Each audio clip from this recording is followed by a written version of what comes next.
Oh, what's this?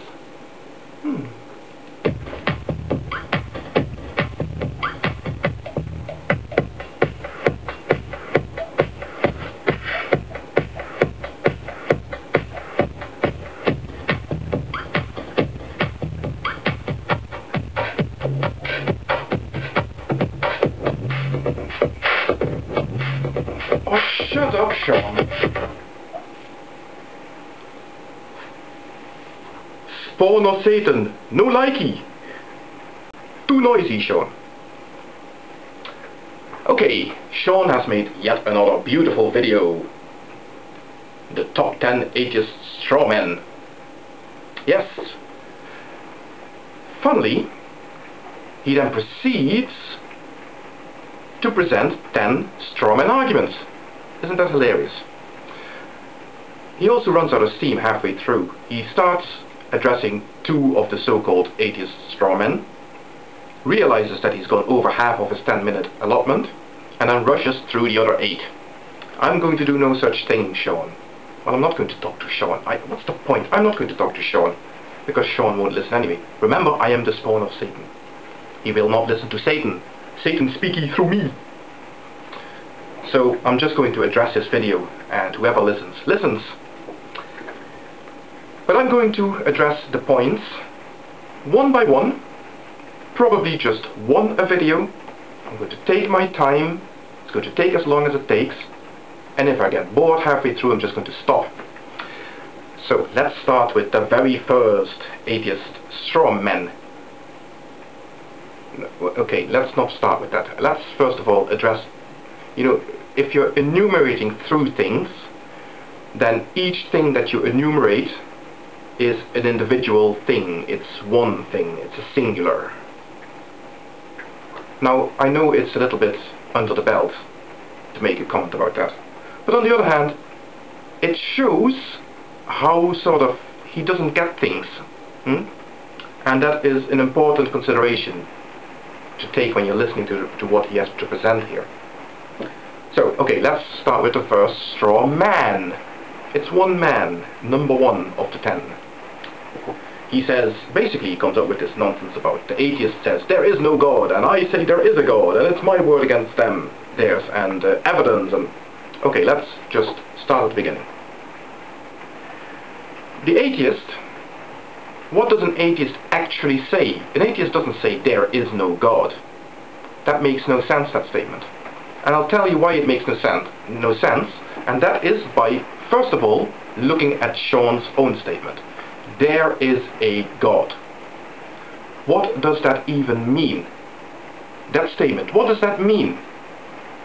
It sounds like I'm asking a stupid question, maybe. Especially if you are a believer and you're watching this video, you might say, what sort of a silly question is that? It's just a statement. There is a God. Yes, but here is the big problem with that statement. What does a person mean when they say it? I have had many a talk with believers, and they have told me that there is a God, or there are gods, or whatever. And I've asked them, what does that statement mean? To me, being a non-believer, it sounds exactly like there is a glurb. I've already made a video about that. Go and check it out. And without knowing what you mean with that word, God, or glurb, or whatever, God, how can I know what you're even talking about? And the problem is that when I ask 1,000 people what they mean when they say there is a God, I get 1,000 different answers. And don't get me wrong, this is not just asking 1,000 different believers of different faiths. If I ask 1,000 Christians what they mean by there is a God, I get 1,000 different answers. Now that in itself should give you a clue as to what's going on here. So then, when you're presented with a statement, there is a God, as an atheist, you would respond like this normally. You would say, first of all, let's see what he means with there is a God, and when you've established exactly what sort of a entity you're talking about here, then the atheist will respond and say, no, that does not exist. In other words, I as an atheist don't say there is no God. I as an atheist, listening to Shawn spouting off his nonsense, will say, no, Shawn, your God does not exist. Of course, Shawn then goes, hang on a second, this is a question of my word against theirs, and I have the evidence. Have you looked at Shawn's evidence? Have you actually looked at the evidence he presents, or what he thinks is evidence? Lots and lots of pretty pictures. What sort of an argument is that? I could counter that argument by showing lots and lots of ugly pictures, and what does that prove? So showing pretty things is not evidence. He then proceeds by saying, you know, you don't know everything. Imagine you do know half of everything. How do you know that God does not exist in the other half? No, Shawn, that is not how it works, I'm afraid. You are making a claim here. You are saying, I know that there is something called God and this is what it's like. It has written the Bible, or it's responsible for the Bible in any case.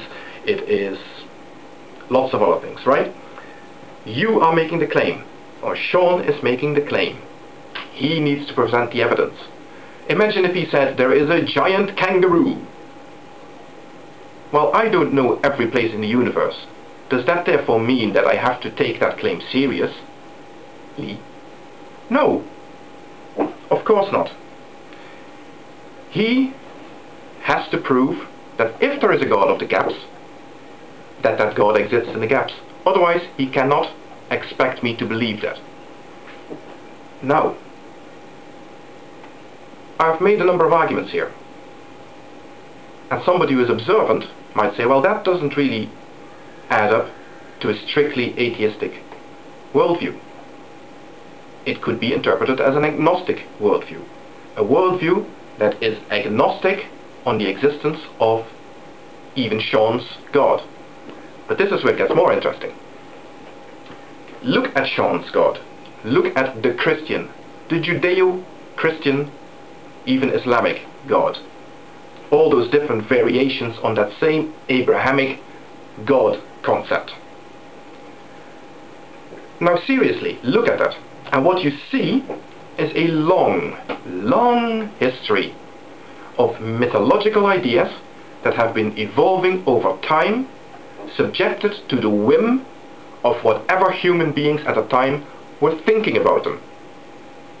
Now, what does that sound like? Does that sound like a picture of reality, or does that sound like figments of people's imagination? This does not add up to anything like a mathematical proof, an absolute proof that Shawn's God does not exist. But you know what? If Shawn's God were to appear in court, charged with the crime of non-existence, on the basis of the evidence that I'm seeing, that his God is the culmination of thousands of years of human tinkering with mythological ideas, and I would be very happy to convict him for the crime of non-existence on that basis, as I have no reasonable doubt that Shawn's God does not exist. That makes me an atheist, because I can make that same argument with any other God that anybody has ever presented to me. Any other external God, that is. Of course, people can create their own internal conceptual gods if they want to, but that's not the sort of God that Shawn is talking about. That is what an atheist is. An atheist is somebody who will not believe in your God. And that concludes my first burning of Shawn's Strawmen.